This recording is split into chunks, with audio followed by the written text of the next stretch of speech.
ಈ ವಿಡಿಯೋದಲ್ಲಿ ನಾವು ಕೆಲವು ಲೋಹಗಳು ಮತ್ತು ಅಲೋಹಗಳ ಉಪಯೋಗಗಳನ್ನ ಚರ್ಚೆ ಮಾಡೋಣ. ಲೋಹಗಳಿಂದ ಪ್ರಾರಂಭ ಮಾಡೋಣ.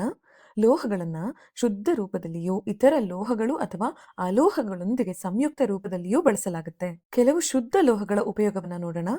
ತಾಮ್ರವನ್ನ ನಾವು ಶುದ್ಧ ರೂಪದಲ್ಲೇ ತಂತಿಗಳಾಗಿ ಬಳಸ್ತೀವಿ ಹಾಗೂ ತಾಮ್ರವನ್ನ ಈ ಟ್ರಾನ್ಸ್ಫಾರ್ಮರ್ಗಳಿಗೆ, ಮೋಟಾರ್ಗಳಿಗೆ, ಜನರೇಟರ್ಗಳಿಗೆ ಬಳಸಲಾಗುತ್ತೆ. ಹಾಗೆ ಇನ್ನೊಂದು ಲೋಹವನ್ನ ನೋಡೋಣ, ಅದು ಟೈಟಾನಿಯಂ. ಇದನ್ನು ಕೂಡ ವಿಮಾನ, ಎಂಜಿನ್ಗಳು ಮತ್ತು ದಂತಗಳನ್ನ ಇಂಪ್ಲಾಂಟ್ ಮಾಡುವಲ್ಲಿ ಕೂಡ ಬಳಸಲಾಗುತ್ತೆ. ಇನ್ನೂ ಉದಾಹರಣೆಗಳನ್ನ ನೀವು ನೋಡೋದಾದ್ರೆ ಬೆಳ್ಳಿ, ಚಿನ್ನ ಕೂಡ ಲೋಹಗಳಿಗೆ ಒಂದು ಉದಾಹರಣೆ. ಈ ಬೆಳ್ಳಿಯನ್ನ ಆಭರಣಗಳಲ್ಲಿ ಬಳಸಲಾಗುತ್ತೆ, ಚಿನ್ನವೂ ಕೂಡ ಆಭರಣಗಳಲ್ಲಿ ಬಳಸಲಾಗುತ್ತೆ. ನೀವು ಬೆಳ್ಳಿ ಮತ್ತು ಚಿನ್ನದ ಉಂಗುರಗಳನ್ನ, ಬಳೆಗಳನ್ನ ಹಾಗೂ ಹಾರಗಳನ್ನ ನೋಡಿರ್ತೀರಾ. ಈಗ ಅಲ್ಯೂಮಿನಿಯಂನ ನೋಡೋಣ. ಇದು ಕೂಡ ಒಂದು ಲೋಹ. ಇದನ್ನ ನಾವು ಶುದ್ಧ ರೂಪದಲ್ಲೇ ಪಾತ್ರೆಗಳು, ಹೈ ಟೆನ್ಷನ್ ತಂತಿಗಳನ್ನ ಹಾಗೂ ಅಲ್ಯೂಮಿನಿಯಂ ಪೇಪರ್ಗಳನ್ನ ಬಳಸೋದನ್ನ ನೋಡಿರ್ತೀರಾ. ಆದ್ರೆ ಈ ಲೋಹ ತೂಕ ಕಡಿಮೆ ಆದ್ರೂ ಕೂಡ ಬಲವಾದ ಲೋಹ ಅಂತಾನೆ ಹೇಳ್ಬಹುದು. ಈಗ ಮುಂದಿನ ಲೋಹ ನೋಡೋಣ, ಅದೇ ಪಾದರಸ.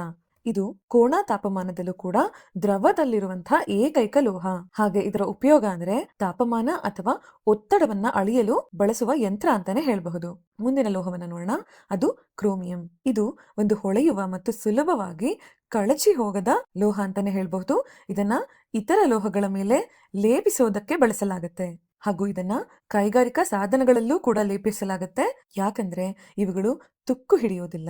ಆದ್ರಿಂದ ವಿದ್ಯುಲ್ಲೇಪನ ಕೇಳೇ ಇರ್ತೀರಾ, ಎಲೆಕ್ಟ್ರೋಪ್ಲೇಟಿಂಗ್ ಅಂತ ಕರಿತೀವಿ. ಈ ಎಲೆಕ್ಟ್ರೋಪ್ಲೇಟಿಂಗ್ ಮಾಡುವಾಗ ಕ್ರೋಮಿಯಂನ ಬಳಸಲಾಗುತ್ತೆ. ಈಗ ಅಲೋಹಗಳ ಉಪಯೋಗಗಳನ್ನ ನೋಡ್ತಾ ಹೋಗೋಣ. ಈ ಅಲೋಹಗಳಲ್ಲಿ ವಿಭಿನ್ನ ವಿಧಗಳಿವೆ. ಕೆಲವು ಉದಾಹರಣೆಗಳನ್ನ ನೋಡೋಣ. ಈಗ ನಾನು ಕಾರ್ಬನ್ ಹಾಗೂ ಗ್ರಾಫೈಟ್ ಗಳಿಂದ ಪ್ರಾರಂಭ ಮಾಡ್ತಾ ಇದ್ದೀನಿ. ಇವೆರಡೂ ಕೂಡ ಅಲೋಹಗಳು. ಈ ಕಾರ್ಬನ್ ವಿಭಿನ್ನ ರೂಪದಲ್ಲಿ ನಮಗೆ ದೊರೆಯುತ್ತೆ. ಅದ್ರ ಜೊತೆಗೆ ಗ್ರಾಫೈಟ್ ಪೆನ್ಸಿಲ್ಗಳಲ್ಲಿ, ಬ್ಯಾಟರಿಗಳಲ್ಲಿ ಬಹಳ ಉಪಯುಕ್ತವಾಗಿರುತ್ತೆ. ನಂತರ ವಜ್ರ, ನಿಮಗೆ ಗೊತ್ತೇ ಇರುತ್ತೆ. ಈ ವಜ್ರ ಕಾರ್ಬನ್ನ ಮತ್ತೊಂದು ರೂಪ. ಇದನ್ನ ಆಭರಣಗಳಲ್ಲಿ ಬಳಸಲಾಗುತ್ತೆ. ಹಾಗೆ ಕಲ್ಲಿದ್ದಲು ಕೂಡ ನಿಮಗೆ ಗೊತ್ತೇ ಇದೆ. ಇದು ಕೂಡ ಕಾರ್ಬನ್ನ ಮತ್ತೊಂದು ರೂಪ.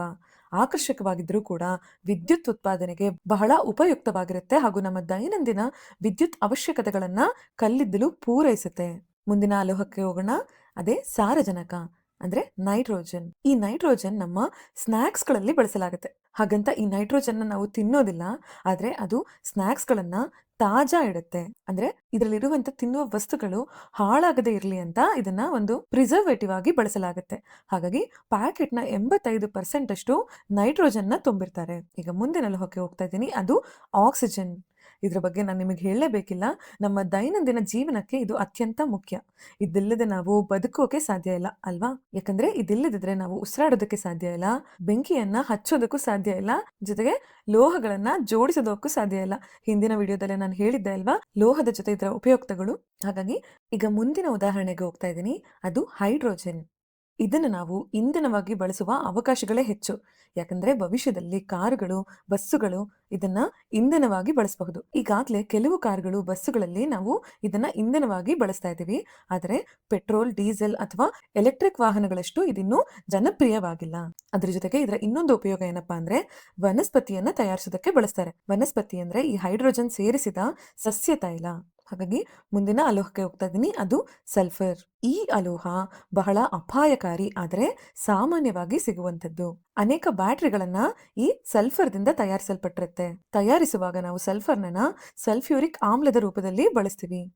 ಅದ್ರ ಜೊತೆಗೆ ಇದನ್ನ ರಬ್ಬರ್ ತಯಾರಿಕೆಯಲ್ಲೂ ಕೂಡ ಬಳಸಲಾಗುತ್ತೆ. ಹಾಗಾಗಿ ರಬ್ಬರ್ ಸಲ್ಫರ್ದಿಂದ ತುಂಬಾ ಬಲವಾಗಿ ಕಂಡು ಬರುತ್ತೆ. ನೀವು ಟೈರ್ಗಳನ್ನ ಮುಟ್ಟು ನೋಡಿದ್ರೆ ನಿಮಗೆ ಗೊತ್ತಿರುತ್ತೆ ಅಲ್ವಾ? ಈಗ ಮುಂದೆ ಹೋಗೋಣ. ನಮ್ಮ ಮುಂದಿನ ಅಲೋಹ ಕ್ಲೋರಿನ್. ನಾವು ಪ್ರತಿದಿನ ಬಳಸುವಂಥದ್ದು. ಸಾಮಾನ್ಯವಾಗಿ ಉಪ್ಪಿನಲ್ಲಿ ಸೋಡಿಯಂ ಕ್ಲೋರೈಡ್ ಇರುತ್ತೆ. ಅದನ್ನ ಪ್ರತಿದಿನ ನಾವು ಅಡುಗೆಗೆ ಬಳಸಿ ಸೇವಿಸ್ತೀವಿ ಅಲ್ವಾ? ಅದ್ರ ಜೊತೆಗೆ ಕ್ಲೋರಿನ್ ಅನಿಲವನ್ನ ನಾವು ನೀರಿನ ಶುದ್ಧೀಕರಣಕ್ಕಾಗಿ ಬಳಸ್ತೀವಿ. ಈಗ ಈಜುಕೊಳಗಳನ್ನ ಅಂದ್ರೆ ಸ್ವಿಮ್ಮಿಂಗ್ ಪೂಲ್ಗಳನ್ನ ನೀವು ನೋಡೋದಾದ್ರೆ ಅಥವಾ ದೊಡ್ಡ ನೀರು ಕೊಳಗಳನ್ನ ನೀವು ನೋಡೋದಾದ್ರೆ ಈ ನೀರಿನ ಶುದ್ಧೀಕರಣ ಘಟಕಗಳಲ್ಲಿ ನಾವು ಬಳಸಲಾಗುತ್ತೆ. ಈಗ ಮುಂದಿನ ಅಲೋಹ ಅಯೋಡಿನ್. ಇದನ್ನು ಕೂಡ ನೀವು ಉಪ್ಪಿನಂಶದಲ್ಲಿ ಕೇಳಿರ್ತೀರ. ನಮಗೆಲ್ಲ ಥೈರಾಯ್ಡ್ ಗ್ರಂಥಿ ಇದೆ ಅಲ್ವಾ?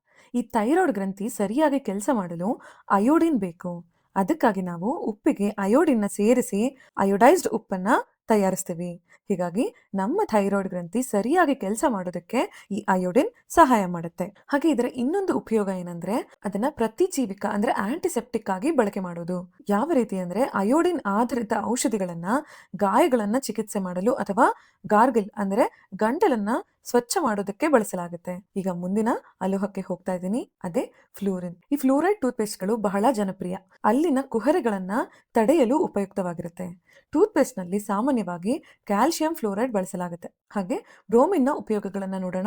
ಬ್ರೋಮಿನ್ನ ಪ್ರಮುಖ ಉಪಯೋಗ ಅಂದ್ರೆ ಅಗ್ನಿನಂದಕವಾಗಿ, ಅಂದ್ರೆ ಬ್ರೋಮಿನ್ ಆಧಾರಿತ ಅಗ್ನಿ ತಡೆ ಪದಾರ್ಥಗಳನ್ನ ಬೆಂಕಿಯಿಂದ ನಿಯಂತ್ರಿಸೋದಕ್ಕೆ ಉಪಯುಕ್ತವಾಗಿರುತ್ತೆ. ಇದನ್ನು ನೀವು ಸಾಮಾನ್ಯವಾಗಿ ದೊಡ್ಡ ದೊಡ್ಡ ಬಿಲ್ಡಿಂಗ್ಗಳಲ್ಲಿ ಕಾಣಬಹುದು. ಇಲ್ಲಿಗೆ ಈ ವಿಡಿಯೋ ಅಂತ್ಯಗೊಳ್ಳುತ್ತೆ. ಧನ್ಯವಾದಗಳು.